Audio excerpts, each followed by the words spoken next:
നേട്ടമില്ലാത്ത ഒരു കാര്യത്തിനും അയാൾ പണം കൊടുക്കില്ല. അതറിഞ്ഞിട്ടും നിങ്ങൾ എന്തിനാ അങ്ങോട്ട് പോയത്?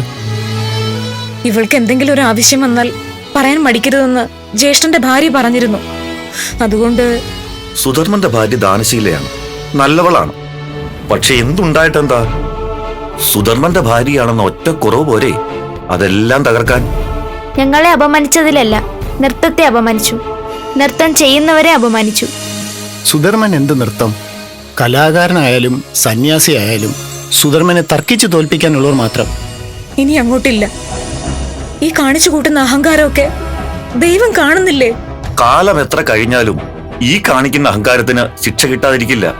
നോക്കിക്കൊള്ളൂ, സുധർമ്മനെ കാത്ത് വലിയ ഒരാപത്തുണ്ട്, അതുറപ്പാ.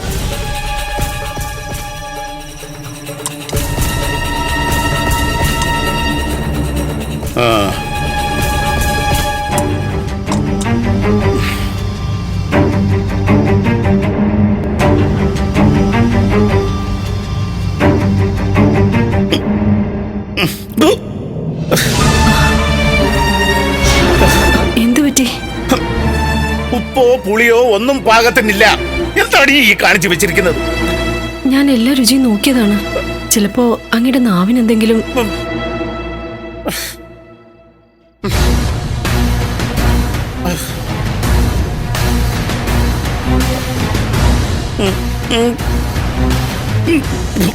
അയ്യോ,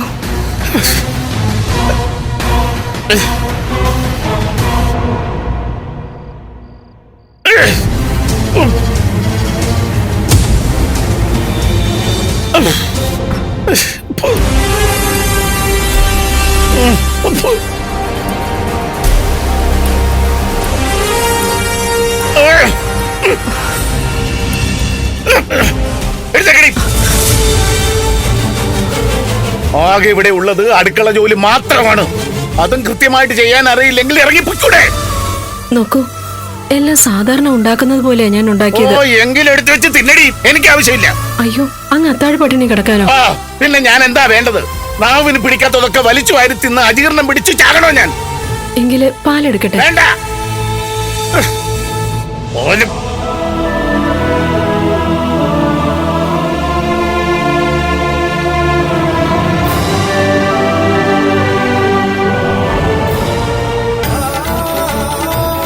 ഇതിന് കുഴപ്പമൊന്നുമില്ലല്ലോ. പിന്നെ അദ്ദേഹത്തിന് എന്തു പറ്റി?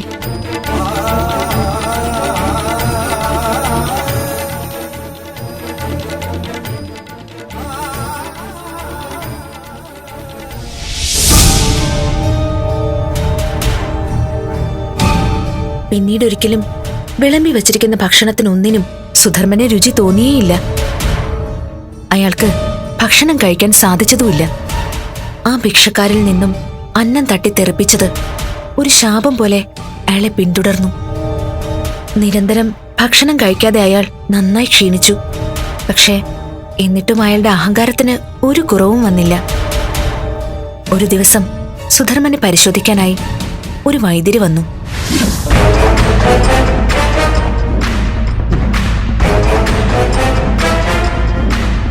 ദിവസങ്ങളായി ഇദ്ദേഹം എന്തെങ്കിലും കഴിച്ചിട്ട്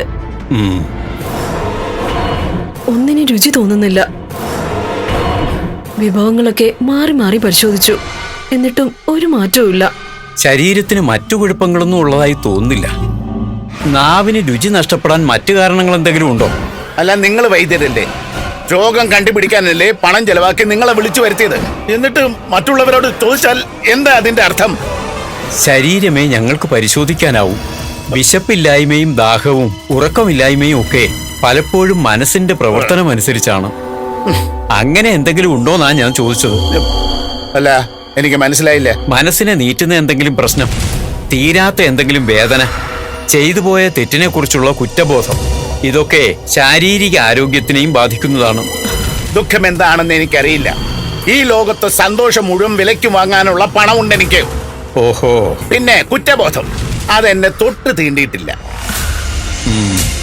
ഇതുവരെ സുധർമ്മൻ എന്തൊക്കെ ചെയ്തോ അതൊക്കെ ശരി തന്നെയാ. പറയുന്നത് കൊണ്ട് വിരോധമൊന്നും തോന്നരുത്. തളർന്നു കിടക്കുന്ന ഒരു മനുഷ്യന്റെ വാക്കുകളല്ല ഇത്. ഇപ്പോൾ അസുഖത്തിന്റെ കാര്യം എനിക്ക് ബോധ്യമായി. അങ്ങയുടെ മനസ്സിലുള്ള അഹങ്കാരമാണ് അങ്ങയുടെ ശത്രു. ആ അഹങ്കാരം വൈകാതെ അങ്ങേ ഇല്ലാതെയാക്കും. എന്താ ഈ കാണിച്ചത്? പിന്നല്ലാതെ 3-4 വേരുകളുടെ പേരുകൾ മാത്രം പഠിച്ചു വെച്ച് രോഗനിർണയം നടത്താൻ അറിയാതെ വൈദ്യം ചമഞ്ഞ് നടക്കുന്നു. എന്നിട്ട് കണ്ടുപിടിച്ച മഹാകാര്യമോ സുധർമ്മന്റെ അഹങ്കാരം. ജീവൻ വേണമെങ്കിൽ ഇവിടെ ഇറങ്ങി പൊക്കോ. ഞാൻ ഇറങ്ങുകയാണ്. ഈ അസുഖത്തിന് മരുന്നില്ല.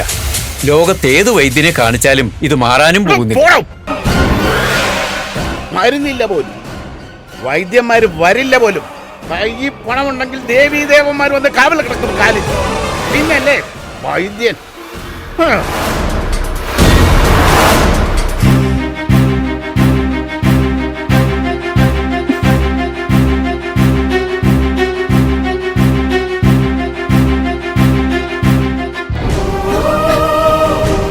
ദേവി മഹാമായ അദ്ദേഹത്തിന് നല്ല മനസ്സ് തോന്നിക്കണേ.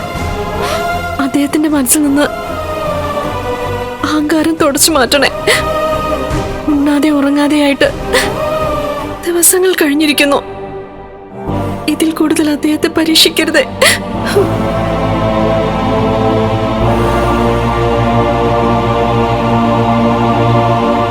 വേദനകൾ എന്തായാലും അടിയന് തന്നിട്ട് അദ്ദേഹത്തിന് സുഖം കൊടുക്കണേ.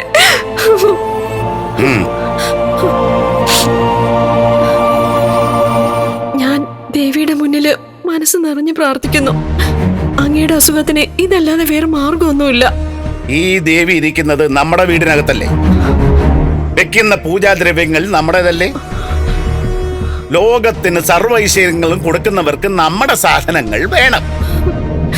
അപ്പോ ദേവിക്കാണോ നിവേദ്യങ്ങൾ അർപ്പിക്കുന്നവനാണോ കൂടുതൽ വില? ഈ സന്നിധിയിലെങ്കിലും അഹങ്കാരം വിളമ്പാതിരിക്കൂ. അമ്മ പൊറുക്കില്ല. പൊറുക്കണമെന്ന് ആര് പറഞ്ഞു? രുചിയില്ലായ്മ മൂലം ഞാൻ ഭക്ഷണം കഴിക്കാത്തത് അത് ഇവരുടെ മഹത്വമാണെന്ന് ഞാൻ വിശ്വസിക്കണമെന്നാണോ നീ പറയുന്നേ? തമ്പുരാനെ അരുത്, ദൈവം നിന്ന് അരുത്, ശിക്ഷിക്കപ്പെടും. അങ്ങനെ ശിക്ഷിക്കാനുള്ള കരുത്ത് ദൈവത്തിനുണ്ടെങ്കിൽ അത് ഞാനൊന്ന് കാണട്ടെ. അങ്ങ് ഇതിലപ്പുറം ഒരു കടുത്ത തെറ്റ് ചെയ്യാനില്ല. ഈ ശാപത്തിൽ നിന്ന് അങ്ങേക്ക് മുക്തി നേടാനാവില്ല. ശാപം മോക്ഷം അതൊക്കെ ആരോ പടച്ചു വെച്ച പഴഞ്ചൊല്ലുകളല്ലേ? സുധർമ്മൻ ഒന്നും സംഭവിക്കില്ല. എന്നെ നിലനിർത്താൻ എന്റെ പണമുണ്ട്, അതിന്റെ കരുത്തുണ്ട്.